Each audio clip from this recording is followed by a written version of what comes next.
समाज का व्यक्ति ये तो चाहता है अधिकारी या कर्मी आदर्श काम करे, कानून के दृष्टिकोण से काम करे, ईमानदारी से करे, लेकिन मेरे मामले में थोड़ा सा जरा मेरा ध्यान रखें। कोई ऐसा अनुभव जो आप बताना चाहें, लगा हो कि यार ये पुलिस सर्विस बड़ी चुनौतीपूर्ण है? अगर जो आप लीगल, एथिकल और मॉरल प्लेन पर बिल्कुल क्लियर हैं कि क्या पथ लेना है आपको, तो द्वंद्व रहित जीवन है। आपके दौर में, आज के दौर में क्या आप फर्क पाते हैं? अच्छे अधिकारी भी हैं, बुरे अधिकारी भी हैं, हर जगह लोग हैं। उत्तराखंड पुलिस एक मानवीय पुलिस की ओर जाने का प्रयास कर रही है। कानून को टफ बनाना, खाली अपनी भाषा को या अपने व्यवहार को टफ बनाने से नहीं होगा।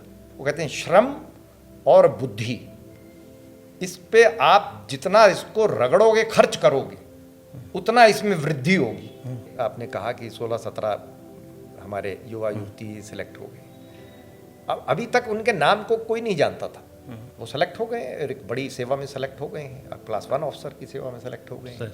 अब उनको उनके नाम सब जानते हैं। सिविल सर्विस में आना या किसी भी एग्जाम को पास करना कठिन है, उससे ज़्यादा कठिन पॉलिटिकल फील्ड है। अवधारणा ही जस्टिस और फेयरनेस की होनी चाहिए। मैंने तो बहुत साल नौकरी करी, मुझे तो बड़े से बड़े राजनीतिज्ञ मिले, मुझे कभी कोई कठिनाई नहीं हुई। जो फेलियर को झेल सकता है, जो गिरकर खड़ा हो सकता है, वो व्यक्ति बहुत मजबूत होगा और वो हमेशा आशावादी रहेगा। तो भाई ये तो एक युद्ध है, ये तो एक समुद्र है, इसमें कोई मदद थोड़ी कर सकता है आपकी। नमस्कार, मैं डॉक्टर सुशील कुमार सिंह आज के पॉडकास्ट ओपन अप्रोच में आप सभी दर्शकों का स्वागत करता हूं। आज का पॉडकास्ट एक ऐसे शख्सियत के साथ है जिन्होंने अपने कई दशकों को, कई वर्षों को, कई दिनों को और यूं कहें तो एक अच्छे खासे युग को खर्च करके जो देश प्रदेश की शासकीय, प्रशासकीय और जनता हित में जुड़े हुए तमाम संदर्भ होते हैं, उनके लिए स्वयं को खपाते हुए एक नए आयाम को छुआ है।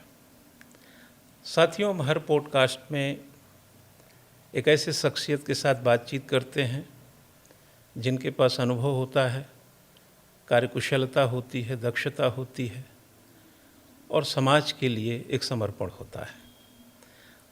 उन्हीं शख्सियत में 1987 बैच के आईपीएस ऑफिसर, उत्तराखंड के पुलिस महानिदेशक, जो कि नवंबर 2020 से सेवानिवृत्त, लेकिन उसके बावजूद भी सेवा के अधिकार में चीफ कमिश्नर की भूमिका निभाए हैं, वो भी 5 साल पूरे हो चुके हैं।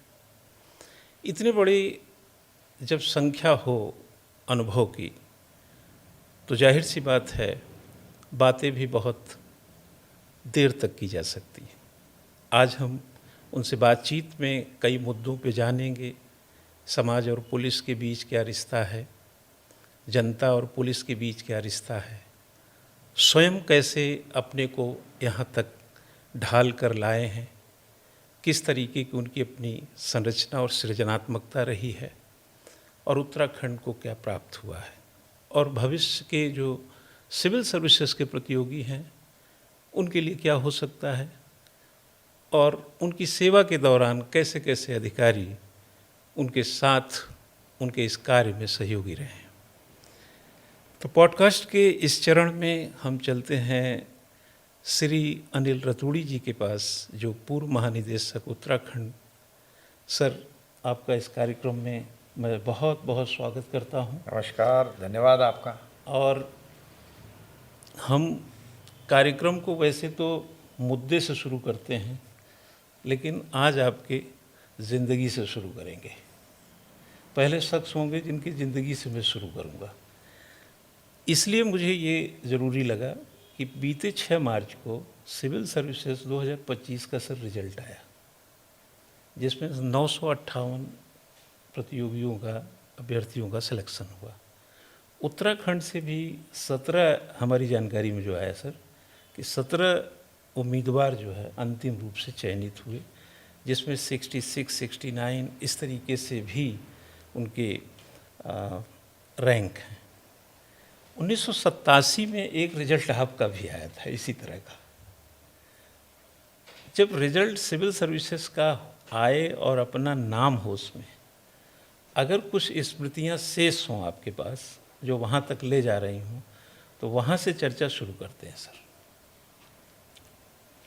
देखिए, बहुत पहले तो मैं, बड़ी खुशी है आपने जो बताया कि यहाँ के 17 या उसके इर्द गिर्द कुछ संख्या में युवा युवतियाँ यहाँ की वर्तमान जो सिविल सर्विस के सफल हैं अभ्यर्थी, उनमें उनका नाम आया है। मैं सर्वप्रथम उन्हें बहुत बधाई देता हूँ कि अभी भी, यद्यपि अब हमारे युग में जब हम लोगों ने ये इम्तिहान दिया था तब इतनी, मैं कहूँगा, अवसर सिविल सर्विसेज या सरकारी तंत्र के बाहर नहीं थे उस दौरान जी। अब बहुत सारे अवसर अवश्य हैं, लेकिन आज भी इस दौर में जब भिन्न भिन्न प्रकार के नौकरियां अब अवसर के तौर पर हैं समाज में, तब भी सिविल सर्विस आज एक बहुत अच्छी एक सेवा है जहां आपको न केवल एक सभ्य जीविका कमाने का, सम्मान प्राप्त करने का, बल्कि अपने आप को सेल्फ एक्चुअलाइज करने का और देश के जो विकास है उसमें भूमिका निभाने का अवसर मिल सकता है। तो ये बहुत अच्छी बात है और उत्तराखंड के लोग इसमें आते हैं तो बहुत अच्छी बात है। जहाँ तक रहा ताल्लुक़ आपका 1987 में मेरी जो रिज़ल्ट आया था, ये बात सही है। और मैंने जब, जाहिर है, जब उस ज़माने में तो सारे प्रमुख अखबारों के प्रथम पन्ने पर वो सारे जो सफल लिस्ट होती थी वो छपती थी, तो मैंने देखा था। तो जब मैं मसूरी में था उस दौरान, मैं क्योंकि मसूरी का रहने वाला हूँ, हालांकि मैंने दिल्ली विश्वविद्यालय में पढ़ाई करी, तो जब मैंने पहली बार वो रिज़ल्ट देखा, टाइम्स ऑफ इंडिया का अखबार 11 बजे, जून का माह था, और उसमें वो फाइनल जो रिज़ल्ट था वो जब ऐसे करके पहली जो रोज़ थी उसमें नाम लिखे हुए थे, तो जब ऊपर से मैंने ऐसे करके देखा, और तो जहाँ वो अखबार मुड़ता है पहली ही रो में मेरा नाम था, लेकिन मुझे मालूम नहीं था उस समय, और वो जहाँ मुड़ता है वहाँ पे वो मैं इसको मिस कर गया। हाँ। तो मैं पूरा देखा तो नाम है नहीं। हाँ। तो ये था कि वैसे भी मैंने कभी अपने आप को इस लायक नहीं समझा था कि मैं उसमें पास हो जाऊंगा। तो मैं एक प्रकार से मैंने एक चाय पी आराम से बैठ के, और मैंने बनाया कि भाई शायद मेरे काबिलियत शायद इतनी नहीं थी। मैं जब उससे थोड़ा सा आधा 15-20 मिनट मैंने एक प्रकार से अपने आप को संतुष्ट कर लिया कि भाई अब कोई बात नहीं, और कुछ करेंगे, तब मैंने दोबारा उसको खोला और मैंने सोचा कि और अपने मित्रगणों का देखूं कि क्या वो उसमें से कौन कौन पास हुए। जब मैं ऊपर से नाम पढ़ने देखा, तो जब मैं रिलैक्स होकर उसको देख रहा था, तो जैसे ही मुड़ा तो पहले ही रो में मेरा नाम था। तो बड़ी खुशी हुई कि पास हो गए। उस समय मुझे भारतीय विदेश सेवा भी मिल सकती थी, लेकिन क्योंकि उस समय उत्तराखंड उत्तर प्रदेश का भाग था और मेरे अंदर कुछ एक आदर्शवाद था कि ज़मीन से लग के काम करना है जी। और मुझे उत्तर प्रदेश काडर, क्योंकि मैं मेरिट में ऊपर चला जाता, तो मैंने पुलिस ऑप्ट करा और मुझे उत्तर प्रदेश काडर मिल गया, और फिर बाकी तो अच्छा, जब आपने ये सर्विस को जब शुरू किया, तो पहली जो एक तो ये तो आनंद उस समय का, तो खैर अब एज के साथ आनंद की मिठास भी कम ज़्यादा हो जाती है, लेकिन उस टाइम तो आपको जब दूसरी बार आपने रिजल्ट जब देखने निकले अपने मित्रों का, तब नाम मिला, तो हमें लगता है कि आपने उसी रिजल्ट में दो आनंद ले लिया। हाँ, एक आनंद, हालांकि वो आनंद क्या कहेंगे, एक थोड़ी निराशा भरी रही होगी, और फिर जैसे उसका स्टीम लेवल आ गया ना कि भाई पहली बार में नहीं मिला, जैसे दूसरी बार देखा तो आपको लगा होगा कि ये तो मुझसे, ये तो एक अलग एक आपका व्यू बना होगा। क्योंकि मुझे याद है सर, एक बार मैं अपने एक दोस्त का ऐसे रिजल्ट देख रहा था, मैंने रिजल्ट देख के भी उसको फ़ोन करके भी बोल दिया कि तुम्हारा नहीं हुआ है, पीसीओ से, तब उसमें पीसीओ थे, फ़ोन करके बोला कि तुम्हारा हुआ नहीं है। वो हमें बता रहा है कि मेरा हुआ है, मैंने देखा, वो मुझे भी बता रहा है कि मेरा हुआ है।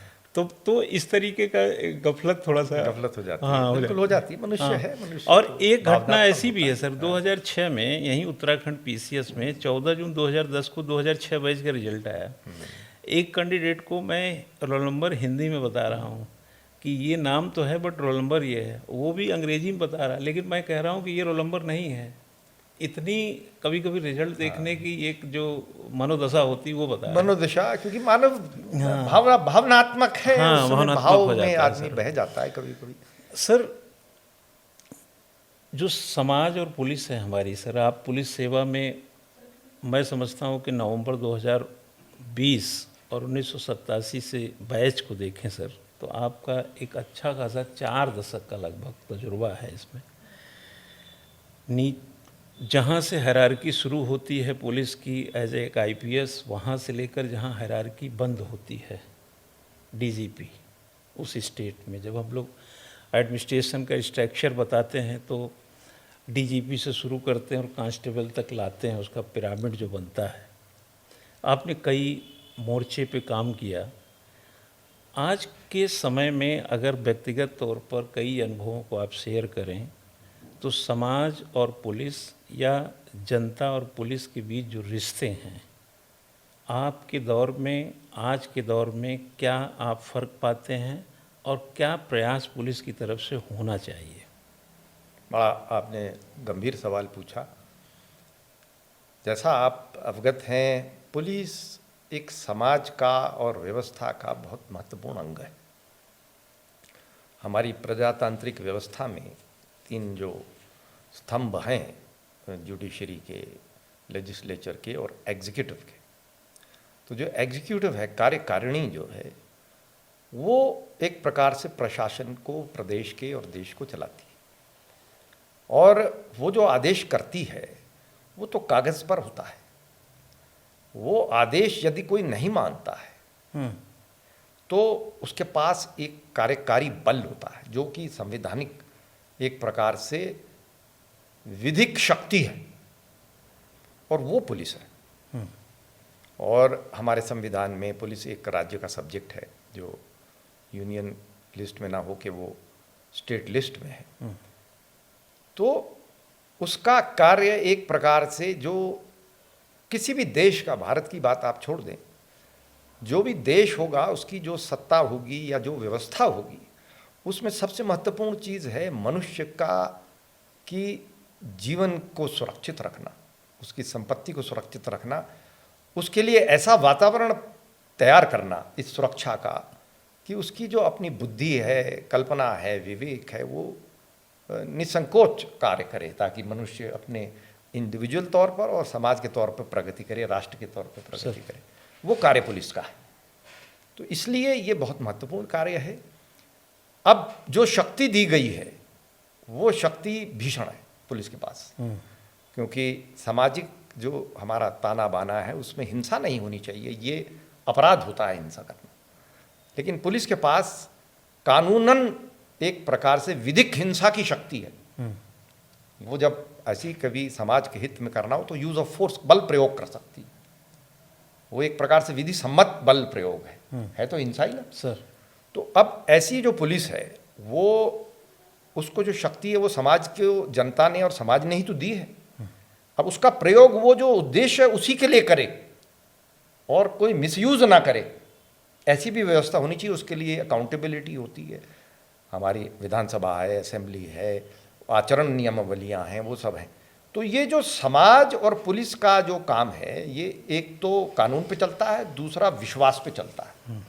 तो कानून तो अपनी जगह है, उसके लिए बहुत सारे अकाउंटेबिलिटी के लिए है, लेकिन पुलिस की पेशेवर जो व्यावसायिक जो प्रोफेशनल होती है कि वो लोगों की काम, जिसको दुख है, कष्ट है, उसी में तो पुलिस के पास लोग आते हैं, तो उसके लिए आए और वो उसका आचरण इस प्रकार से हो जो उपयुक्त और उसका आदर्श तौर का हो। लेकिन अभी इसमें काफ़ी कमियां हैं और पुलिस और इसके बीच में बड़ी खाइयां हैं।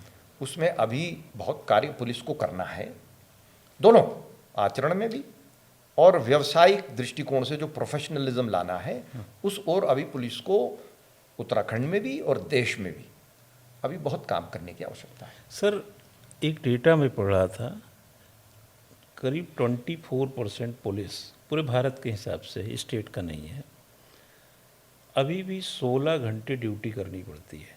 ये एक मतलब हर चौथा पुलिस 16 घंटे से कम ड्यूटी नहीं करता है। आपने भी बोला कि पुलिस में कुछ इस तरीके की कमियां, इसी अपने ही स्टेट का, उत्तराखंड का एग्जाम्पल है सर, मित्र पुलिस। और आप तो यहाँ के बहुत बड़े आला अफसर रहे हैं, आपने ही इसको कहीं ना कहीं देखा होगा इम्प्लीमेंट करते हुए कि भाई जो विक्टिम आ रहा है उसके साथ पुलिस का रवैया ऐसा हो कि कम से कम उसका दर्द ना बढ़े, इलाज ठीक से हो जाए। तो ये मित्र पुलिस की जो अवधारणा में 16 घंटे की ड्यूटी, हो सकता है कि यहाँ उत्तराखंड में भी कुछ पुलिस हो जिनको 16 घंटे की ड्यूटी से गुजरना हो, इरिटेशन, चिड़चिड़ापन, तनाव, अवसाद और नौकरी के प्रति जो समर्पण का भाव है सर, इतने घंटे बिताने के बाद घट जाता होगा। ऐसे में पुलिस मित्र कितनी रह पाएगी? हमें नहीं लगता कि बहुत अच्छा उसका कार्यकुशलता बचता है। ऐसे में क्या किया जाना चाहिए? इस पे सर प्रयास दक्षिण भारत के कई स्टेट कर किए, जैसे केरला है, तेलंगाना है, आंध्रा, ऐसा कुछ एग्जाम्पल हैं सर, बट सक्सीड नहीं है सर अभी। देखिए, पहली चीज़ तो ये है कि ये मैं आपसे पूरी तरह से सहमत हूँ कि पुलिस भारत में और उत्तराखंड में बहुत मेहनत करती है। व्यक्तिगत तौर पे इंडिविजुअल्स जो हैं और समूह के तौर पर भी, संगठन के तौर पर भी 16 घंटे क्या 20-20 घंटे, 22-22 घंटे, कभी कभी तो दिनों दिन काम करना पड़ता है। ऐसे जैसे कावड़ मेला है, कुंभ मेला है, जिसमें 24 घंटे 3 दिन 4 दिन तक सोते नहीं हैं लोग। तो ये इसमें जो उनका श्रम है, मेहनत है, उसमें तो कोई कमी नहीं। वो तो मेरे ख्याल से पुलिस के मुकाबले शायद ही कोई विभाग ऐसे काम करते होंगे सिविलियन उसमें। लेकिन जो आपने बात बोली कि इस प्रकार की कठिनाई में पुलिस के सामान्य जो सिपाही है या जो कर्मी है, उसको अपना आचरण, अपनी मनोदिशा को उपयुक्त बना के रखना, ये बहुत बड़ी चुनौती है। और आप अवगत हैं कि समाज जो है वो उसमें 4-5% लोग ऐसे होंगे जो आदर्श होंगे, समाज की बात कर रहा हूँ, वृद्ध समाज की, और 2-4% ऐसे होंगे जो आपराधिक प्रवृत्ति के हैं। 90% लोग तो मध्य में होते हैं, वो ना बुरे होते हैं ना अच्छे होते हैं, वो समय के साथ अपने आप को ढालते हैं। उनके अंदर वो चीज़ नहीं होती कि वो राजा हरिश्चंद्र की तरह सच बोलेंगे हमेशा। उसी में से पुलिस वाले भी आते हैं, कोई आसमान से तो टपकते नहीं हैं। तो जो पुलिस में है, जब वो एक बार वर्दी पहन लेता है, उससे जो आचरण और उस प्रकार का जो अपेक्षा करता है समाज, वो ऐसे करता है कि राजा हरिश्चंद्र और बिल्कुल वो अर्जुन की तरह जो है काम करेगा। तो हर व्यक्ति के लिए वैसा बन पाना एक बहुत बड़ी चुनौती हो जाती है वर्दी में। तो जो छोटी मोटी खामियां साधारण व्यक्ति में नहीं चुभती हैं समाज में, वो वर्दी वाले व्यक्ति में बहुत चुभती है समाज को, क्योंकि उसके पास एक तो शक्ति है। तो ऐसी परिस्थिति में ये बात बिल्कुल सही है कि वो कमियां उस खाई को बड़ा करती हैं। लेकिन इसके बावजूद प्रशिक्षण के माध्यम से यथावत काफ़ी, मैं कहूँगा, उसको बेहतर करने का प्रयास पुलिस में किया जा रहा है। एक बात मैं आपको कह सकता हूँ, मैं क्योंकि यहाँ लगभग शुरुआती दौर में आपने मित्र पुलिस की अवधारणा की बात करी है, मैं यहाँ सबसे पहले OSD अधिकारियों में आने में, उत्तराखंड में जब उत्तर प्रदेश था, तब उत्तराखंड बना भी नहीं था, 3 महीने पहले यहाँ पुलिस को स्थापित करने के लिए भी मुझे भेज दिया गया था। तो उस दौरान जो पहले पुलिस महानिदेशक हमारे आए, अब वो दुर्भाग्य से अब हमारे मध्य है नहीं, श्री अशोक कांत शरण जी, अब उनका इंतकाल हो गया है। उनके साथ वार्ता करने के बाद एक बार ये बात आई थी कि मित्र पुलिस का जो अवधारणा थी तभी रखी गई थी। तो उसका मकसद ये था कि जो जनता है वो अपनी पुलिस के पास बेधड़क अपनी समस्या को लेकर आ सके, जबकि बदमाश घबराए और सामान्य अच्छा व्यक्ति हिम्मत और विश्वास से आ सके। तो ये यद्यपि अभी भी उत्तराखंड पुलिस में काफ़ी इसमें मैं कहूँगा सुधार की आवश्यकता है जनता के विश्वास को प्राप्त करने के लिए। लेकिन मैं आपको ये बात कह सकता हूँ, वर्तमान परिदृश्य में देश के जो अन्य प्रांत हैं, बहुत सारे प्रांत, उनकी पुलिस की जो मानवीय दृष्टिकोण है या सभ्य दृष्टिकोण है, उस दो तरफ से आप देखें, उत्तराखंड पुलिस में बहुत सारी खामियों के बावजूद उत्तराखंड की पुलिस इन 2 पैमानों पर बहुत सारे अन्य प्रांतों से कहीं बेहतर है। नहीं, ये बात से मैं बिल्कुल 100% सहमत हूँ, क्योंकि हम भी अगर 2002 से सर देखें तो 24 बरस का एक अच्छा खासा समय होता है।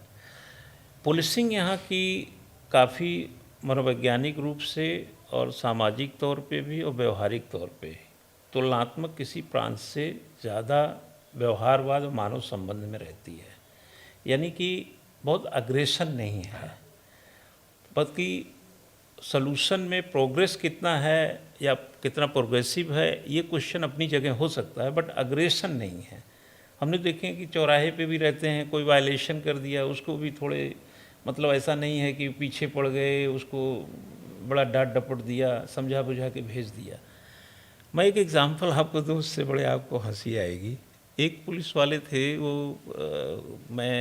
मुझे जानते थे अभी इतने लंबे समय से सर सेंटर, किसी का भाई पढ़ने आता है, किसी का बहन है, कोई खुद है।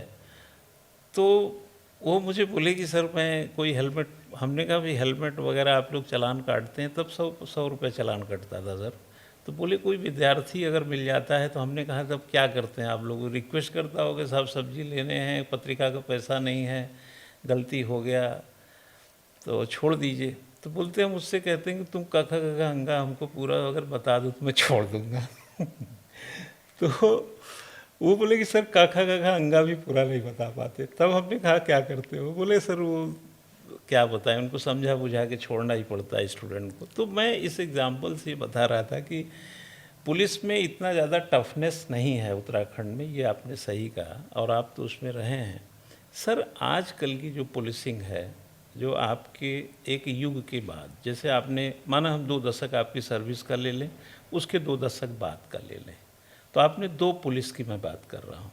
जब आप स्वयं मेच्योर हो रहे थे और जब आप मेच्योर होकर के दूसरे खेमे के लोग आए उसी पुलिसिंग में, तो काम करने में कितना सहयोगात्मक रवैया आपको लगता था? जैसे एज ए डीजीपी मैं बात करूं, वो आपका पुलिसिंग सर्विस का एक अंतिम छोर था। तो उस समय के जो नीचे के अफसर होते थे, वो कानून व्यवस्था हो, चाहे यहाँ की सामाजिक व्यवस्थाएं हों, छोटी मोटी जो प्रॉब्लम्स थी, उसको सॉर्ट आउट करने में कितना कोऑपरेटिव थ्योरी उनकी होती थी? आपके कुछ तजुर्बे इसमें हो तो। देखिए, आपका अगर जो आशय ये है कि पहले तो आपने जो कहा, एक मैं उसको थोड़ा क्लैरिफाई करूंगा। आपने कहा कि उत्तराखंड पुलिस में उतनी टफनेस नहीं है, आपने जो शब्द प्रयोग किया। नहीं, टफनेस इन द सेंस, आपने शब्द जो प्रयोग किया, मैं उसको सुधार दूं। हाँ, टफनेस का तात्पर्य ये कहने का कि जैसे कोई व्यक्ति है तो उसको बहुत ज़्यादा टफ तरीके से हरिस नहीं करना। हाँ, मतलब चौराहे पे है या जो कहीं शब्द पे, आपने प्रयोग किया उसके दो मैं कहूँगा भाग हैं। एक जो नकारात्मक है और एक सकारात्मक है। तो नकारात्मक तरीके से टफ नहीं होना चाहिए, वो अमानवीय है। मानवीय तरीके से टफ होना का मतलब है कि कानून को टफ बनाना, खाली अपनी भाषा को या अपने व्यवहार को टफ बनाने से नहीं होगा। उत्तराखंड पुलिस एक मानवीय पुलिस की ओर जाने का प्रयास कर रही है। मेरा समय समय पर माननीय मुख्यमंत्री जी से, यहाँ के मुखिया जो पुलिस के हैं उनसे, वरिष्ठ अधिकारियों से, प्रशासनिक अधिकारियों से बातचीत होती रहती है। वो बहुत यहाँ की कानून व्यवस्था को बेहतर बनाने के लिए बड़े प्रयासरत हैं वो लोग। तो यहाँ की पुलिस एक आदर्श पुलिस, मानवीय पुलिस और कानून के राज्य की पुलिस बनने की ओर अग्रसर होने का प्रयास कर रही है। तो उसमें ये जो एक फालतू का जो कृत्रिम टफनेस होने के बाद जो आप एक डंडे के जोर पर खाली बिना कानून के आप ऐसा काम करेंगे, वो टफनेस मेरे ख्याल से ना तो होनी चाहिए और ना उस ओर प्रयास करने चाहिए। अब सवाल दूसरा आपने जो अभी किया कि कोऑपरेट कितना करते थे लोग, तो इसमें देखिए पुलिस का कार्य एक ऐसा कार्य नहीं है जो सामान्य और विभागों की तुलना के अनुसार जो कहीं ऑफिस में बैठ के आप खाली कागज का काम कर रहे हैं। पुलिस का काम है जनता के बीच में जाके काम करना, विपरीत परिस्थितियों में काम करना।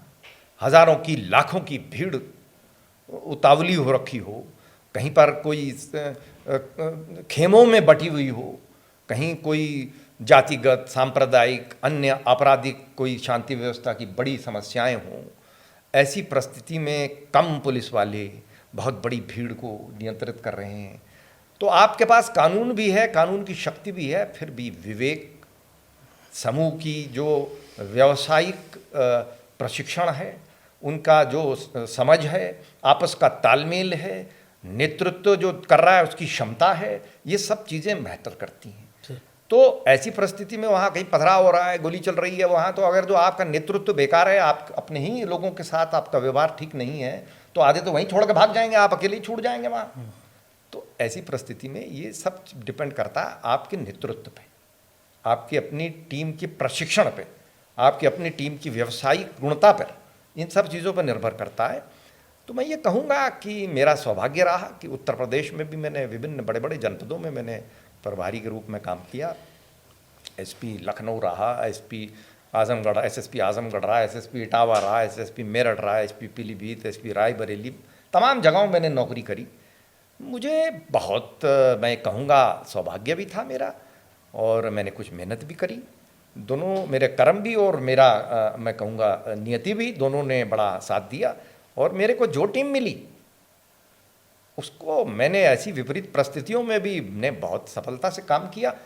कठिन थी, कभी ऐसा था कि मर सकते थे, हम पे गोली चली, बम चले, हम कानून के बाईं तरफ फंस गए कभी अपने ही दुर्भाग्य से, लेकिन टीम भावना से, व्यावसायिक दृष्टिकोण से, साफ नियत से बाहर निकल गए। आप लोगों के, आपके बारे में ये खैर चीज़ें सबकी जानकारी में है कि आप एक अच्छे और कर्मठ पुलिस के तौर पे जाने जाते हैं। उत्तराखंड का जनरल नॉलेज का विद्यार्थी भी इस बात को अच्छी तरह जानता है कि अनिल रतूड़ी जी का मतलब है कर्मठ पुलिसकर्मी, जिन्होंने लंबी सेवा दिया और इस प्रदेश के लिए आपने बहुत कुछ अच्छा सोचा भी। ये हम लोग भले ही बातचीत में ये कभी ना आया हो, लेकिन पढ़ने लिखने में ये चर्चे में आता रहा है। और इसके लिए आपको मतलब जब भी भेंट हो तो किसी को बधाई देने में कोई चूकना नहीं बहुत चाहिए। धन्यवाद आपका, आप इतना अच्छी बातें मेरे लिए कह रहे हैं। मुझे नहीं मालूम मैं इस लायक हूँ, लेकिन आपका बहुत धन्यवाद।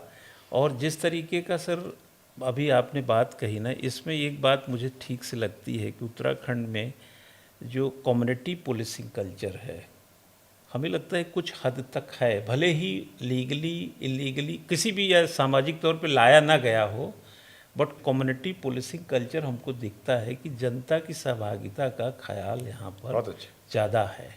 आपका अगर इस पर कोई विशेष टिप्पणी करना हो तो कर सकते। नहीं, बहुत अच्छा आपका सवाल है, क्योंकि देखिए पुलिस को जनता के बीच में रह के जनता की सेवा के भाव से काम करना है, कठिन काम है। उस पुलिस की खामियां भी हैं।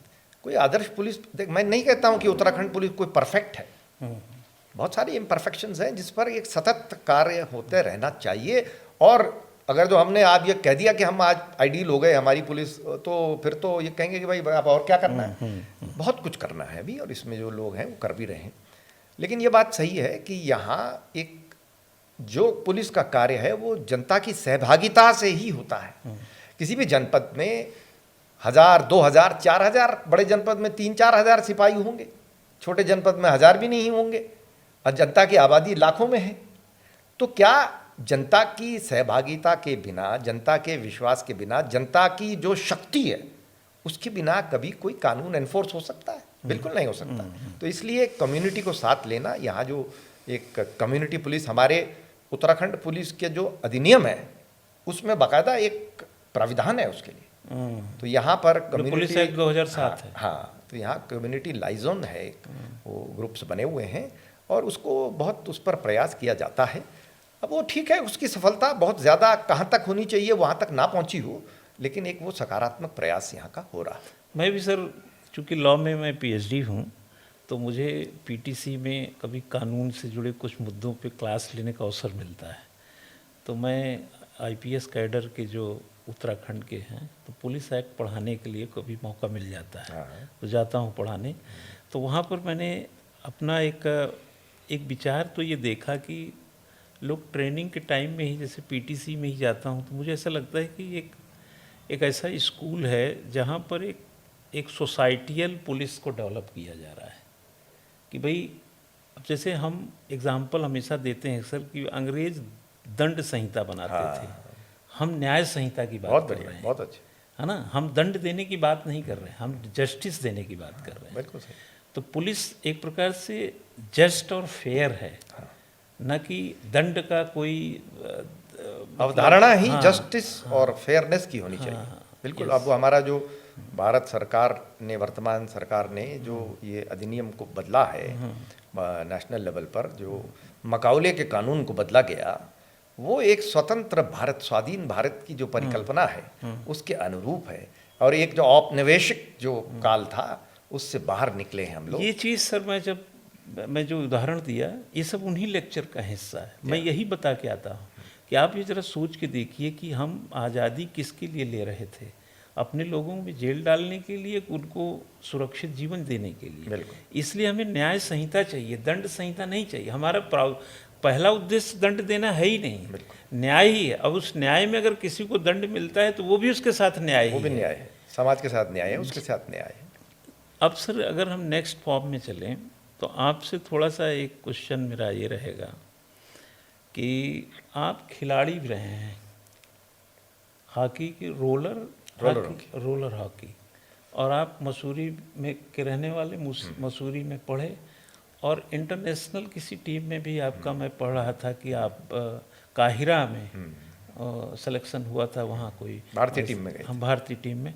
थोड़ा सा इसको बताएं तो थोड़ा कुछ लोगों को लगे कि भाई हम जिनसे बात कर रहे हैं उनके अंदर और क्या क्या बातें हैं जो लोग कम जानते हैं। देखिए, पुलिस अधिकारी, एक सिविल सर्वेंट होना बहुत अच्छा है कि कोई भी आप करते हैं, आप यहाँ इस सेंटर को चला रहे हैं, ये तो आपका व्यवसायिक वो पार्ट है, और आपको समाज के प्रति कुछ कंट्रीब्यूट भी करना है, कुछ आपको मैं कहूँगा अपनी सेल्फ एक्चुअलाइजेशन करनी है, सम्मानजनक कोई जीविका भी करनी है।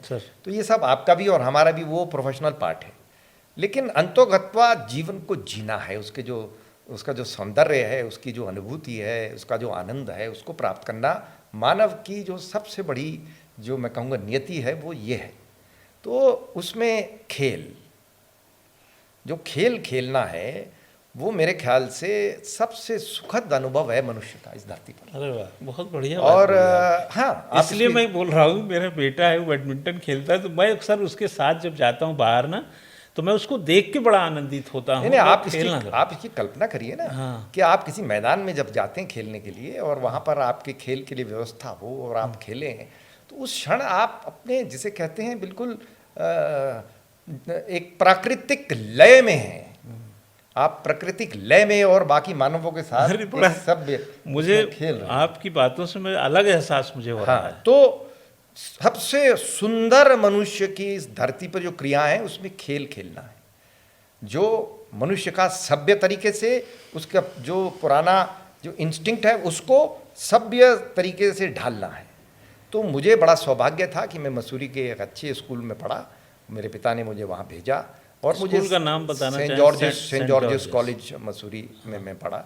वहाँ सारे मैंने खेल खेले, फुटबॉल, हॉकी, क्रिकेट, आपके roller hockey, roller skating, marathon, athletics, सब में मैंने, और मैं अच्छा भी था, मैं स्कूल लेवल पर सब जगह अपनी टीम में रहा। और रोलर हॉकी में मैं जो उत्तर प्रदेश उस समय था उसके लिए खेला, उत्तर प्रदेश का वाइस कैप्टन रहा। और बाद में 1983 में मैं अंतर्राष्ट्रीय स्तर पर भारत की टीम में खेलने गया। तो ये मेरे जीवन के बहुत सुखद अनुभव हैं वो।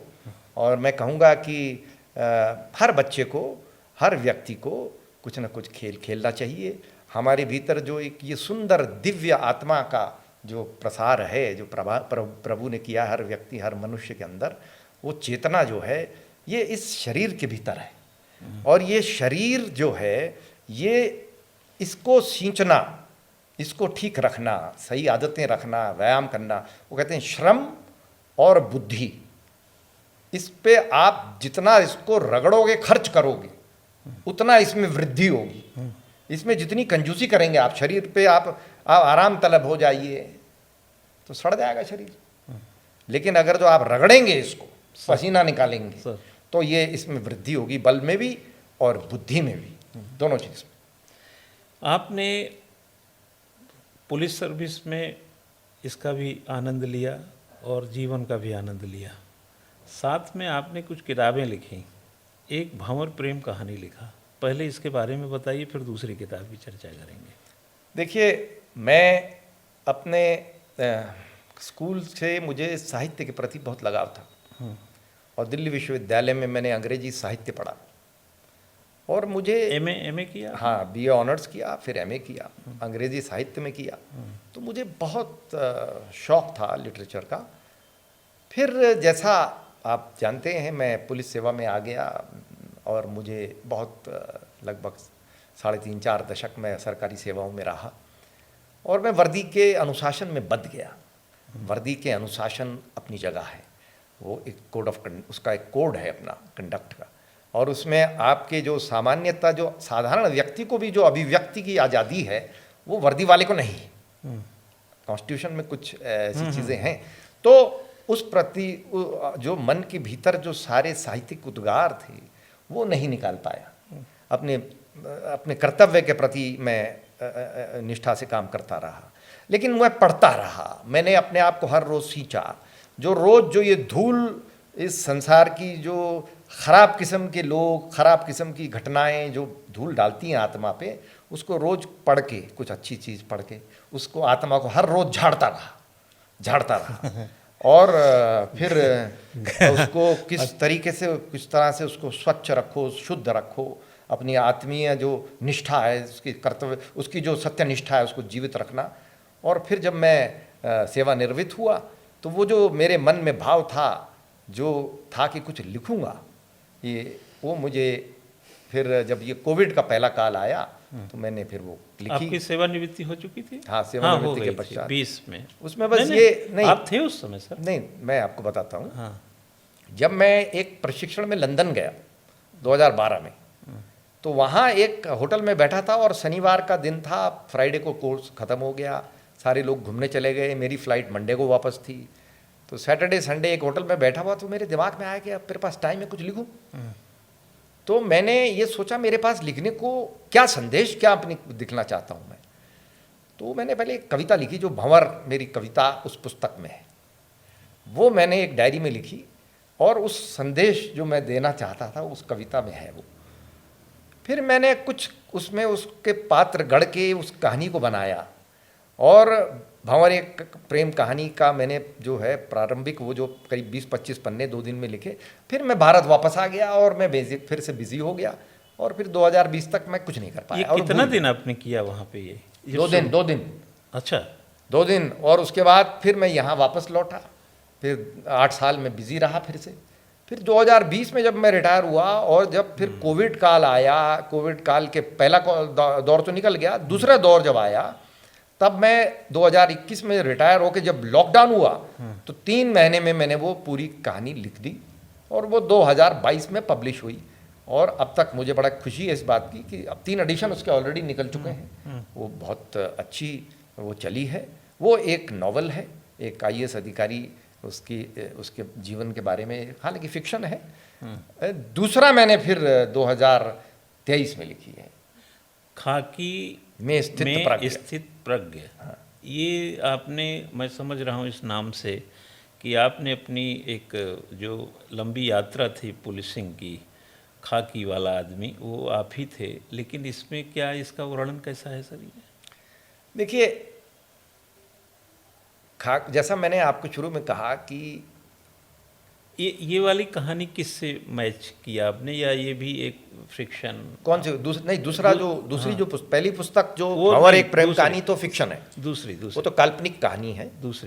दूसरी जो पुस्तक है खाकी में स्थित प्रज्ञ, वो स्मृतियां हैं, संस्मरण हैं, वो मेरे अपने जो पुलिस सेवा काल के अनुभव हैं, उनके कुछ चुनिंदा उसमें से ऐसे अनुभव हैं जो कि पाठक को रोचक लगें, जिनमें कुछ हो सकता है उससे कुछ ऐसी चीज़ लगे जिससे उसको अनुभव से कुछ फ़ायदा भी हो। ऐसी चीज़ें छांट के उसमें डाली हैं। और वो एक प्रकार से आप अगर जो उसका जो टाइटल है खाकी में स्थित, खाकी तो आप जानते वर्दी है, स्थित प्रज्ञ जो है वो आप अगर जो देखें कि हमारा जो भारत की पुरानी संस्कृति है 5000 साल की, उसमें वेद में जो आती है उसका निष्कर्ष जो है वेदांत में आता है।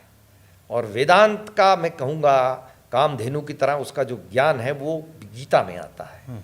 और गीता को अगर जो हम ले जाएं तो वो 2 चीज़ में आती है, एक तो कर्मण्यवाधिकारस्ते और दूसरा जो आखिर में आता है वो है स्थित प्रज्ञा, कि वो मनुष्य अपने कर्म को निरंतर धर्म के अनुरूप करता रहे निष्काम भाव से, लेकिन क्या उसका वो होगा फल, ये उसके हाथ में नहीं है। जो भी फल होगा उसके प्रति वो स्थित प्रज्ञ रहे, वो सफलता में और असफलता दोनों में वो बराबर संभाव बना के रखे अपना को।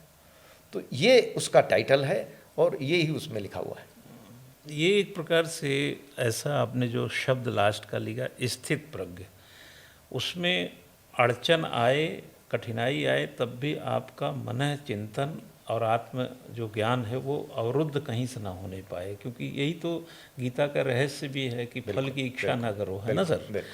अब एक इसका सप्लीमेंट्री पार्ट में अगर हम आगे बढ़ें सर, इसी क्षेत्र में, आपने कोई ऐसा अनुभव जो आपने बताना चाहें और बहुत ही लगा हो कि यार ये पुलिस सर्विस बड़ी चुनौतीपूर्ण है, कोई ऐसा अनुभव, या आपको सब चुनौतियां एक समान या लगे कि? मैं ये कहूँगा जो आपने सवाल पूछा इसके लिए अगर जो कोई खाकी में स्थित प्रज्ञ को पढ़ेगा तो उसमें हाँ, मैं ऐसे ऐसे दृष्टांत आपको हूबहू मिलेंगे जो इतिहास में हैं, जिसमें सारे आप जो देखेंगे काल समय सब मेंशन है और जो फैक्चुअल है, तो ऐसे बहुत सारे मिलेंगे। लेकिन ऐसे बहुत ऐसी घटनाएं हैं जिसमें आप कहेंगे कि चुनौती थी पुलिस की।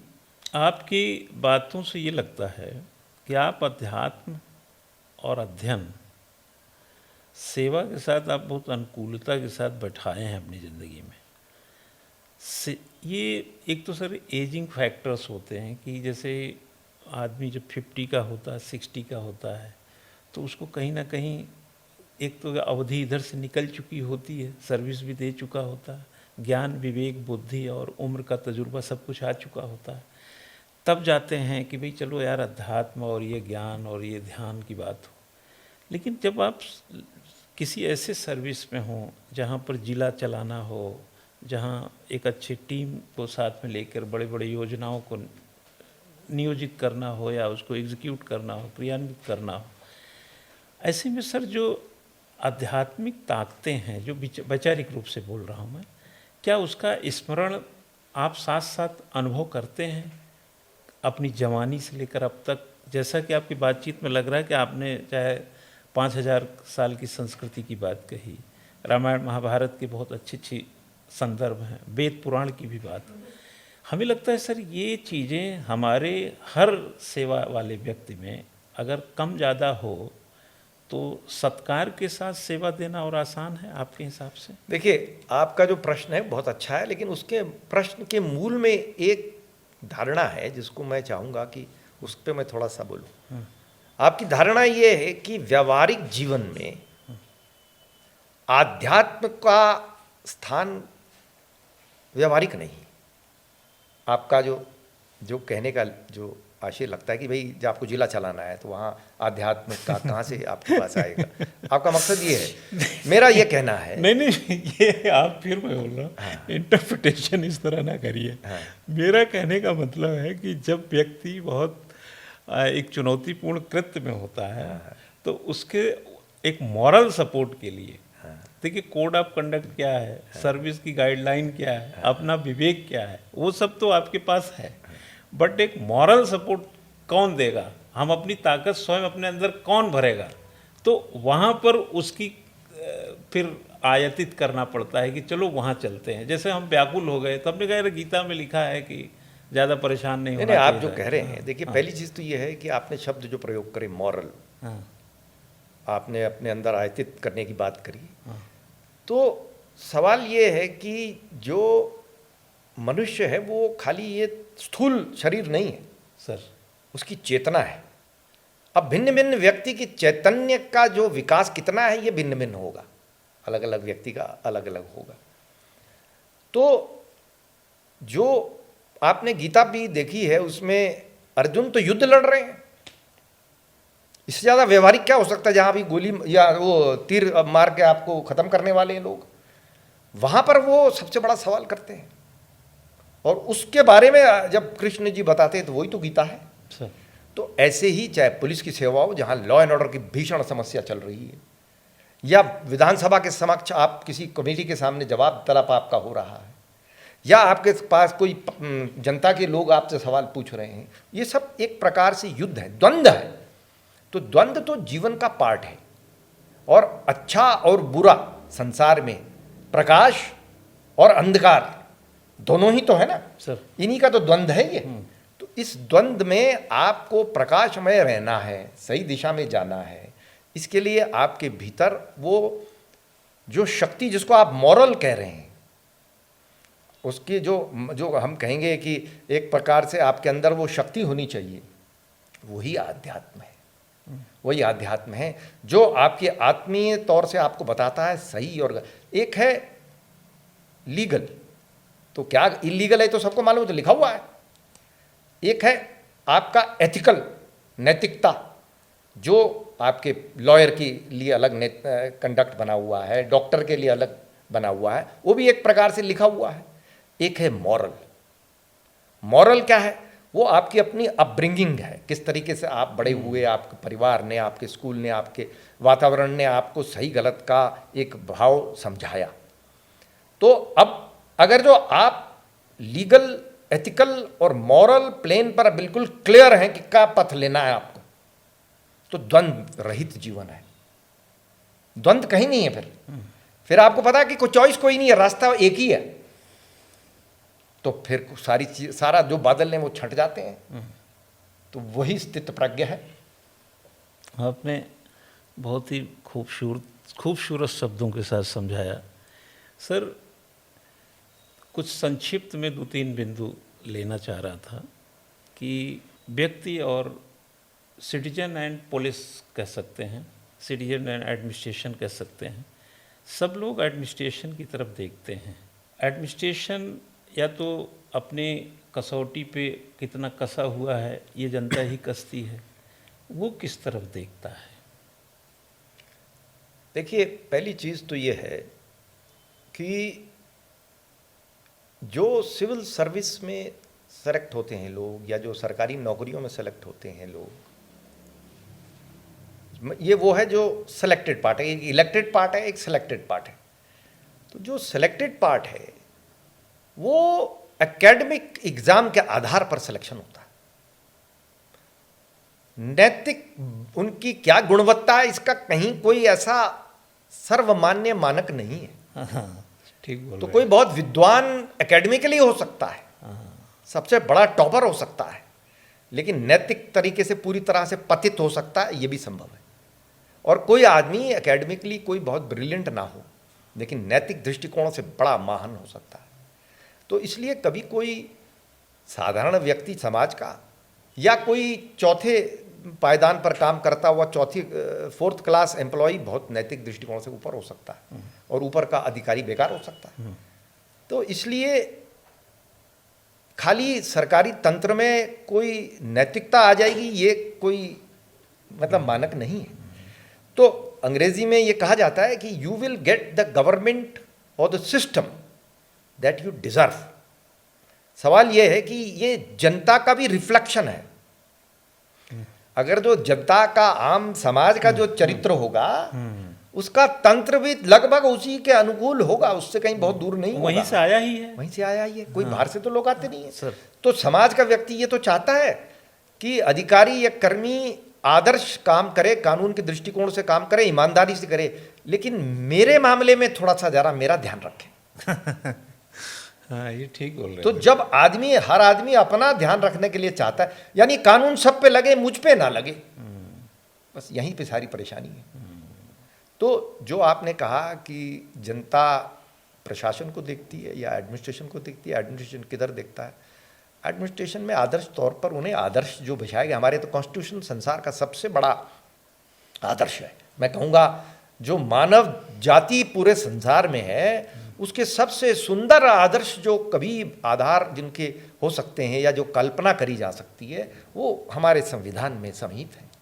और वो हमारा एक प्रकार से हमारा ग्रंथ है, जो भी एडमिनिस्ट्रेशन में है, तो उसको चाहे वो डी यूरो हो या डी फैक्टो हो, देखना उधर को ही है।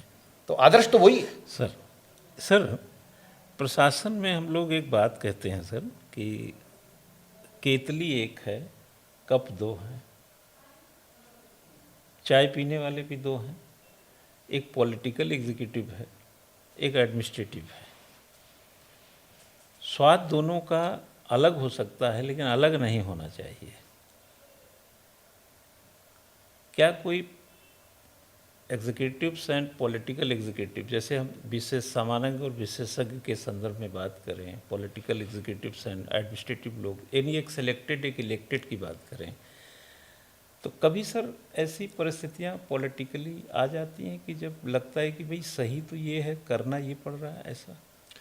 देखिए, आपका प्रश्न बहुत गूढ़ प्रश्न है, क्योंकि ये बहुत सारे लोग इसके बारे में सोचते हैं और बोलते हैं। आम धारणा ये रहती है कि अधिकारी पढ़ लिख के आता है सेलेक्ट होके आता है, कॉम्पिटिटिव एग्ज़ाम से आता है, इसलिए वो सही होगा, वो गलत नहीं करना चाहेगा, उससे पॉलिटिकल लोग गलत करवाना चाहेंगे, ऐसी धारणा लोगों में रहती है। और पॉलिटिशियन क्योंकि इलेक्ट होके आया है, वो सेलेक्ट होके नहीं आया है किसी एग्ज़ाम के थ्रू, वो हमेशा सही होगा, वो कभी गलत भी होगा, ऐसी भी धारणा लोग रखते हैं। मेरे ख्याल से ये दोनों स्टीरियोटिपिकल धारणाएं गलत हैं। बहुत अच्छे राजनीतिज्ञ हैं और मैं ये कहूँगा ऐसे भी लोग हैं जो अल्टीमेटली सबसे बड़ा निर्णय तो पॉलिटिकल डायमेंशन में होता है। अधिकारी थोड़े सबसे बड़ा निर्णय लेते हैं, उनको अधिकार भी नहीं है। जो अधिकार है एक प्रजातांत्रिक व्यवस्था में वो चुनी हुई सरकार को है और उस सरकार की एक अकाउंटेबिलिटी है। वो 5 साल के बाद फिर दोबारा जाएगी इलेक्शन में, अगर जनता को पसंद नहीं आती है तो वो बाहर चली जाएंगी, वो जनता दूसरी सरकार लाएगी, तो उसकी एक अकाउंटेबिलिटी। अधिकारी का क्या है, अधिकारी तो प्रमोट हो जाएगा, वो तो वहीं रहेगा। तो ये जो धारणाएं हैं ये गलत हैं। अच्छे से अच्छे राजनीति गड़बड़ भी हैं और अच्छे अधिकारी भी हैं, बुरे अधिकारी भी हैं, हर जगह लोग हैं। ऐसा द्वंद्व जो आपने कहा कि ऐसा जो है नहीं होना चाहिए और उससे ज़बरदस्ती कराया जा रहा है, तो भाई सवाल ये है कि कानून बना हुआ है, नैतिकता उसके सामने है, मोरालिटी उसका, अध्यात्म जिसकी आप बात कर रहे थे वो सब उसके सामने है। अधिकारी को कानून में, संविधान में प्रोटेक्शन दिया गया है, सिविल सर्वेंट्स को प्रोटेक्शन है, उसको बिना किसी एक आर्टिकल 311 सर 311 दिया गया है। तो वो सारे होने के बाद अगर तो वो तब भी किसी प्रलोभन में या किसी दबाव में आके गलत रास्ता ले लेता है तो उसमें राजनीतिक को दोष नहीं देना चाहिए, उसको सही निर्णय लेना चाहिए और सही निर्णय लेके उसके हो सकते हैं कि तात्कालिक कुछ उसको उसके परिणाम भुगतने पड़े, तो भाई ये तो एक युद्ध है, ये तो एक समुद्र है, इसमें कोई मदद थोड़ी कर सकता है आपकी। उसकी कॉन्सिक्वेंसेस फेस करने के लिए आत्मबल होना चाहिए आपके भीतर। तो अगर जो आपके अंदर आत्मबल है तो कोई द्वंद्व है ही नहीं। और मैंने तो बहुत साल नौकरी करी, मुझे तो बड़े से बड़े राजनीतिज्ञ मिले, मुझे कभी कोई कठिनाई नहीं हुई। मैंने हमेशा उनको सम्मान किया क्योंकि वो जनता से चुने हुए आए और वो जनता ने जिसको चुना है हमारे व्यवस्था में तो सबसे ऊपर वही है, तो मैंने उनका सम्मान किया। उन्होंने हमेशा मुझे जो मेरा, मैं नहीं कहूँगा कि मैं बहुत सम्मान के योग्य था, लेकिन जितना भी मेरा थोड़ा बहुत सम्मान होना चाहिए था उन्होंने हमेशा किया। मैं सर कभी कभी क्लास में ये बात भी कह देता हूँ, अब आप कितना सही है कि हमने कहा कि भाई पढ़ाई पंखे के नीचे बैठ के किताबें लेके लिखिए, पढ़िए, आसान है। वोट इकट्ठा करना बड़ा टफ है। हाँ, बड़ा मुश्किल काम है, बड़ा मुश्किल काम है। तो हमने कहा कि जब आप सिविल सर्वेंट बनेंगे तो आप ये मत समझिएगा कि आप अफलातून हो गए। ज़रा ये समझ लीजिएगा कि जो मंत्री या और भी लोग आपके साथ होते हैं, मंत्री सचिव संबंध में हमें बात करें, तो वो एक एक वोट गली गली से इकट्ठा किए हैं और आप टेबल चेयर लगा के पढ़ाई किए हैं। संयम, संतुलन, सबका अपना अपना काम, जनता हित में, संघर्ष का कोई वजह बनता नहीं है। देखिए बहुत, अगर बनता है तो उसका समाधान टेबल पे बैठ के किया जा सकता है। बहुत अच्छी बात आपने बोली। अभी आपने शुरू में ही इस वार्ता के आपने कहा कि 16-17 हमारे युवा युवती सिलेक्ट हो गए। अब अभी तक उनके नाम को कोई नहीं जानता था, वो सेलेक्ट हो गए, एक बड़ी सेवा में सेलेक्ट हो गए हैं, अब क्लास 1 ऑफिसर की सेवा में सेलेक्ट हो गए हैं। अब उनको, उनके नाम सब जानते हैं। बहुत अच्छी बात है, ये एक समाज की मेरिटोक्रेसी है कि एक सार्वजनिक प्रतिस्पर्धा के माध्यम से वो ऊपर आए हैं अपने मेरिट के आधार पर। वो बड़े योग्य लोग हैं, अपने बधाई के पात्र हैं।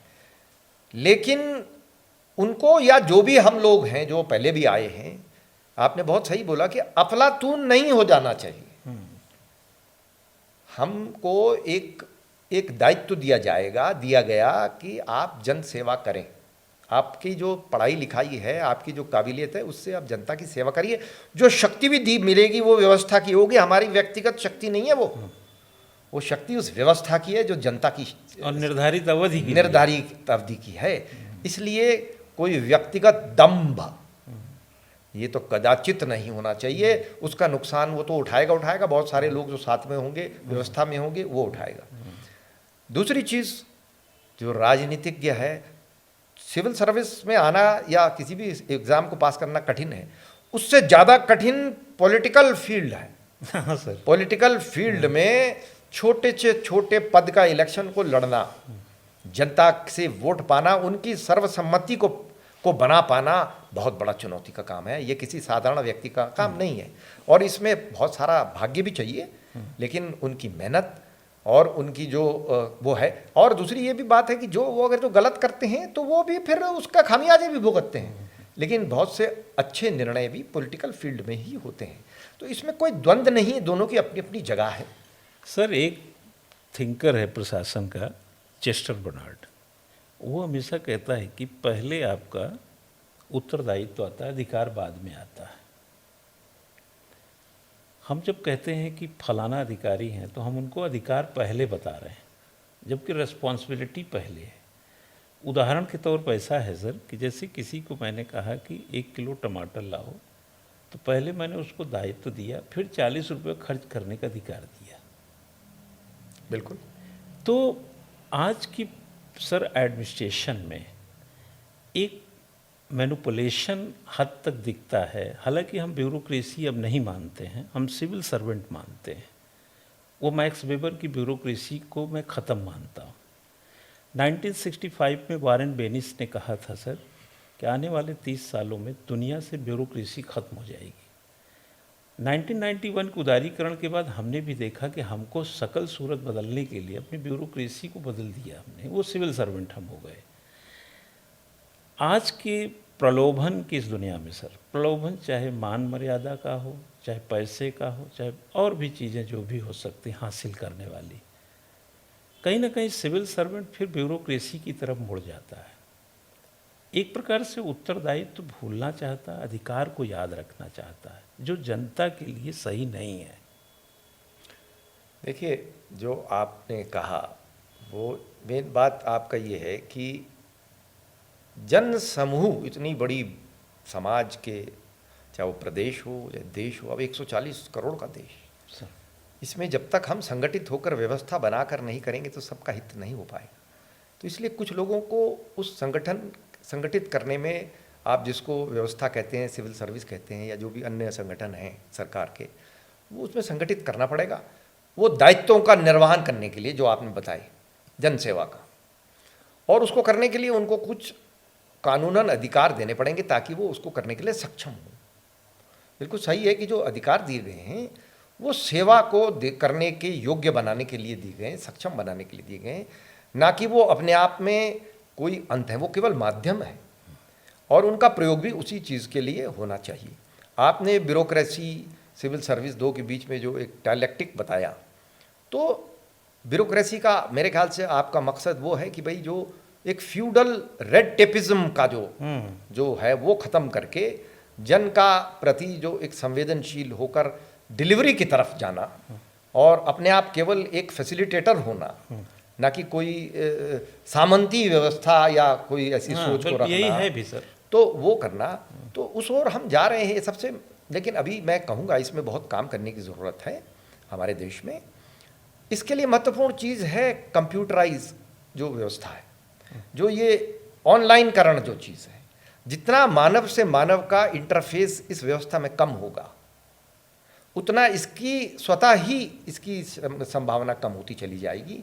जितना ओपन उसको करते चले जाएंगे आप, उस ओर हम बढ़ रहे हैं। इसमें और काम करने की ज़रूरत है, लेकिन ये बात अपनी जगह सही है कि ये जो अधिकार दिए गए हैं वो किसी उद्देश्य से दिए गए हैं, ना कि अपने आप में किसी दम्भ को भरने के लिए दिए। हाँ ठीक सर, एक आखिरी सवाल ले रहे हैं हम कि पुलिस सेवा में या और भी सेवाएं जो आपको प्रशासनिक सेवाएं हैं, दो ही सेवा ठीक है सर जो जनरली आप जिनसे ज़्यादा, हालांकि आपका वास्ता सबसे रहा होगा, लेकिन जनरली जो एक बात कर रहा हूँ, कुछ आने वाले जो नए युवक हैं जो काम कर रहे हैं, ट्रेनिंग कर रहे हैं, आगे काम करेंगे, उनको कुछ संदेश आप देना चाहें?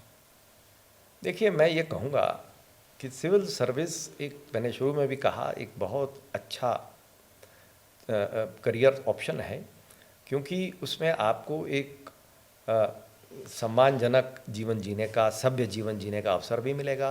आपको एक कंफर्टेबल लाइफ जीने के लिए उतना लाइवलीहुड यानी तनख्वाहें और जो सुविधाएं हैं वो पर्याप्त है, अगर जो आप नैतिक तरीके से काम करते हैं।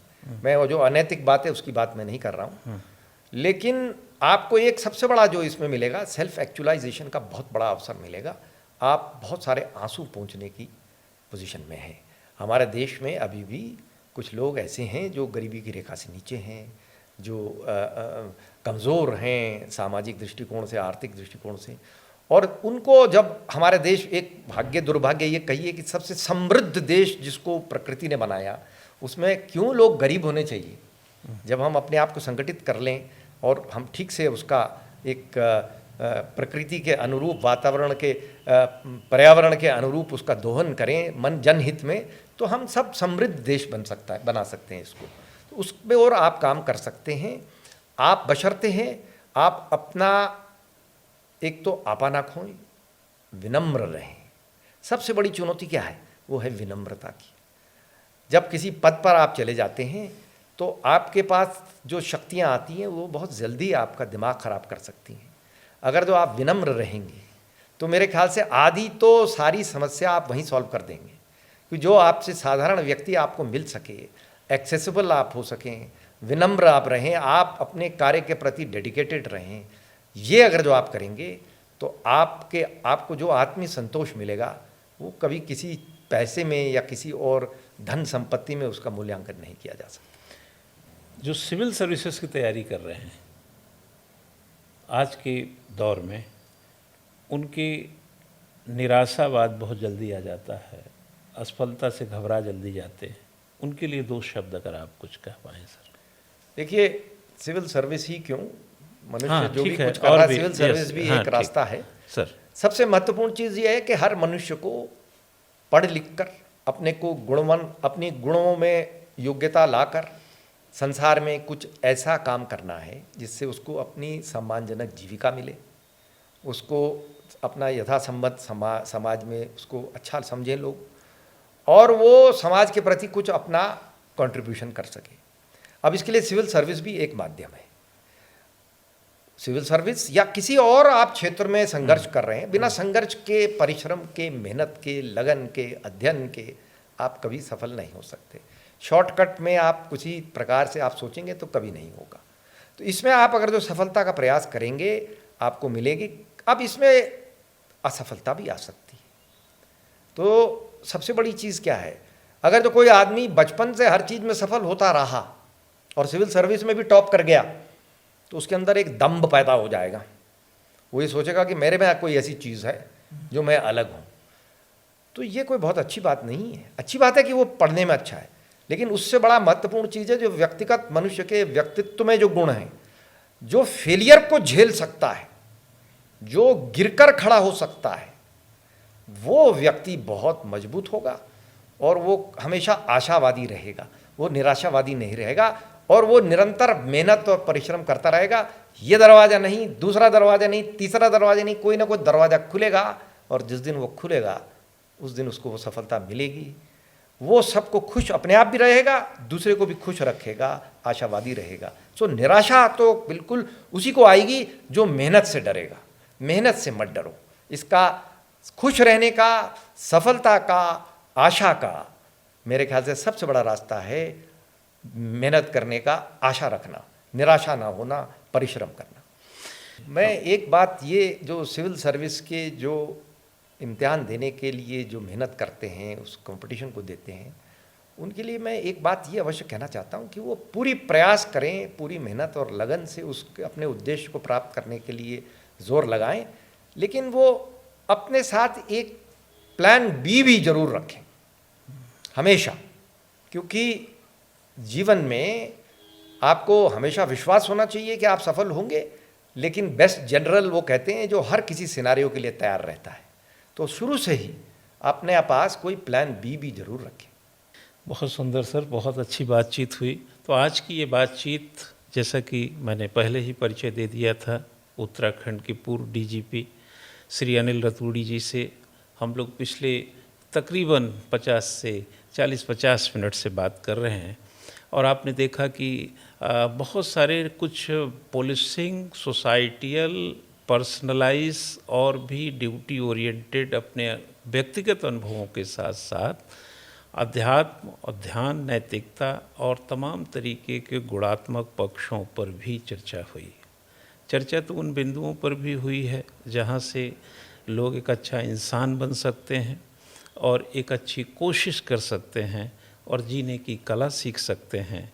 और आत्मसातीकरण के इस दौर में जहाँ की सब लोग सेल्फ एक्चुअलाइजेशन की बात सर ने बार बार दोहराई, वह एक बड़ी खूबसूरत एक चरम है जिसकी प्राप्ति में सभी नैतिकता, मॉरलिटी और ईमानदारी से शायद हासिल भी कर सकते हैं। तो आज की बातचीत का सिलसिला हम यहीं पे कर रहे हैं समाप्त। अगले सप्ताह किसी और शख्सियत के साथ आपकी बातचीत आपके सामने लाएंगे अपनी बातचीत को, और मुझे दीजिए यहीं पर इजाज़त। नमस्कार। और सर, आपका इस कार्यक्रम में आने के लिए फिर से बहुत बहुत धन्यवाद। बहुत बहुत धन्यवाद आपका सर। नमस्कार।